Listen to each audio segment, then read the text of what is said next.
যে বিএনপি নেতাদের কথা তাদের উপজেলা পর্যায়ে কেউই শুনছে না। শৈলকুপা ও ঝিনাইদহে আওয়ামী লীগের দীর্ঘদিনের ত্যাগী নেতা,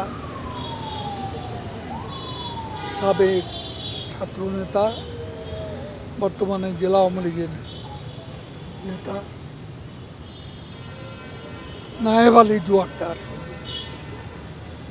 আলী জোয়ারদারকে সর্বসম্মতিক্রমে আওয়ামী লীগ মনোনয়ন বোর্ড শেখ হাসিনার সভাপতিত্বে তাকে মনোনয়ন দেওয়ার সিদ্ধান্ত গ্রহণ করে।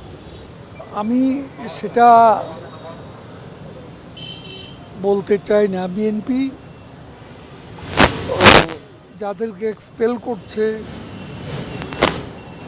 ভোট বর্জনের কথা বলছে, বাস্তবে যেটা সত্য সেটা হচ্ছে বিএনপি নেতাদের কথা তাদের উপজেলা পর্যায়ে কেউই শুনছে না।